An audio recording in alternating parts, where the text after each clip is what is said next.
Shit, they done let me in the door. They done gave your boy a chance, now the youngin' finna blow. It's a shame finna put the game in the figure four. Youngin' fresh from out that dollar. Yo, welcome back to my channel. Before we get into it, make sure you like, subscribe, comment, man. You ain't got like, you ain't got a comment, but I do appreciate it if you just up and if you do that. In this video, we'll be talking about Attack on Titan, but I'll particularly be talking about Attack on Titan Final Season Part 3 Core 2 official trailer. So as we all know, Attack on Titan Final Season Part 3 Core 2 official teaser just came out not too long ago. And it was most definitely just a teaser and nothing else. It was literally only 30 seconds long. And with it only being 30 seconds long, you don't really have too much to talk about, but I'm pretty sure that is what they was going for. Basically giving us some kind of mystery to what's to come in this final part to Attack on Titan. And even though it's only 30 seconds long, you still can pretty much figure out what's going to happen, which is that it's an all-out war between Eren and his friends, literally to the death. One of the many things that I do like about this teaser is that it definitely gives off the vibe that this is the end. Like, it literally looks like every member of the Alliance life is on the line, which it is. Or at least that's what we thought. Now the teaser starts off with us seeing Armin.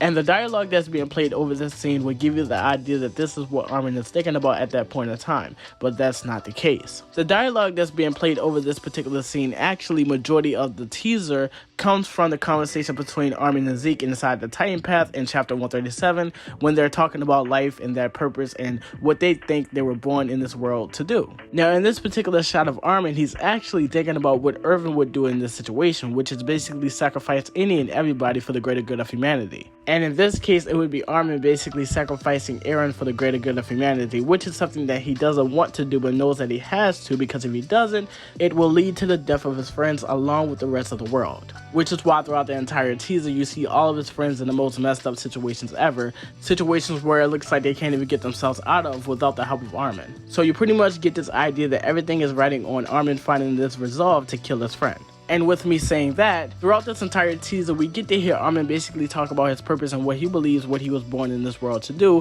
which is raise Mikasa and Eren to that tree. But it's way deeper than that. Eren, Mikasa, and Armin value different things. Eren values freedom, which is why he feels like he was born in this world to be free. Mikasa values Eren, which is why she feels like she was born in this world to be with Eren.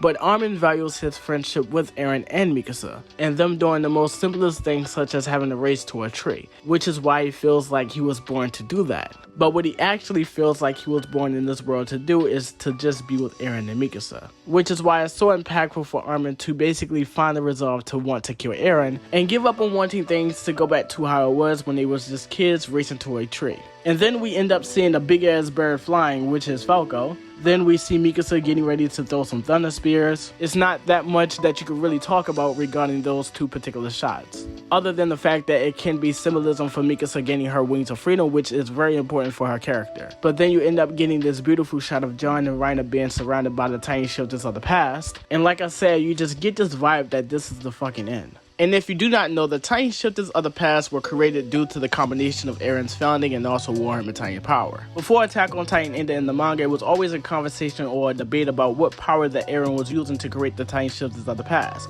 Was it the Warhammer Titan power or was it just the founding Titan power? I've always believed that it had to be a combination of the two. I've also always said that the founding Titan's power basically adds a boost to the rest of Eren's powers. So basically this is like the Warhammer Titan's power at full potential because of the founding Titan's power. And of course, if Isayama wanted to do this, he can have Eren doing all of this without actually having to be inside his Titan. Isayama definitely fumbled the fucking bag with that. Totally fucked up one of the best plot twists in Attack on Titan history, or what could have been one of the best plot twists in Attack on Titan history. But then we end up seeing a shot of Pac with dynamite around her body, and of course they're trying to use this to blow up Eren. I'm actually looking forward to seeing what the big version of the parasite is going to look like, because it definitely did not look that good back in Attack on Titan Final Season Part 2. So I'm kinda hoping that they did switch the design up. But then we end up getting this beautiful shot of this majestic looking toxic bitch. And to be honest, this particular scene is hands down the best looking scene in the entire teaser. And for those who are confused, no, she did not grow wings. This is obviously Falco flying behind her. But this shot is a perfect representation of the Wings of Freedom, more specifically Mikasa gaining her Wings of Freedom. And she gains her Wings of Freedom at this very moment because of her putting her feelings for Eren to the side, which allows her to be able to look at the bigger picture. So at this very moment, she feels the most free. This is also Isayama's first step in showing us that Mikasa is very important. But then we end up getting some good shots of Levi, Connie, and Peck in the most horrible situations. And like I said before, this is done to basically show us that everybody's life is on the fucking line, and that it's literally zero hope when it comes to beating Eren. Now, one thing to pay attention to is us being able to see Peck out of her Titan form, knowing that earlier in this same teaser we got to see her inside of her Titan form, so you pretty much get the idea that Peck is going to be jumping in and out of her Titan form. Hint hint. You're definitely going to be able to see the full potential of the Card Titan's power.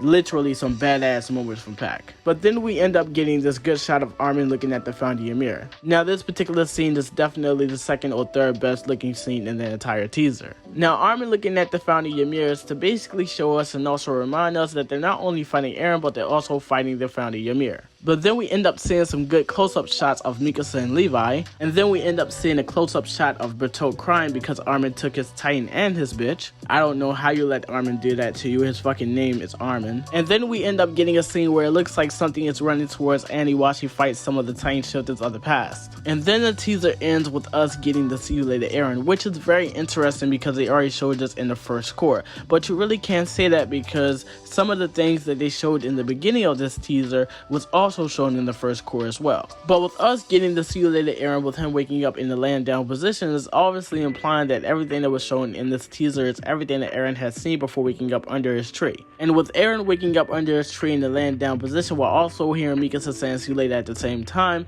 is a big representation of a mess of memories. Which honestly can be a big reason why the See You Later timeline was implemented in the anime so late. Specifically after Eren gained all of these memories from these different timelines due to him entering the Titan Path. So AoE could be still on track to happen because of the fact that they keep hinting at these different timelines, aka a mess of memories, knowing that these memories were sent to Eren from a different version of himself that's in a different timeline. And like I said before in the past, the only thing that keeps me believing in AoE is the idea that Attack on Titan has alternate timelines. But this is the end of the video. You ain't gotta like, you gotta comment, but I do appreciate it if you're subbing if you're new. And I'm out, bruh. Hey, so what if the niggas make more? I knew my time would come and had to wait for it. So every night a nigga pray for it. Ain't no going back, the only way is forward.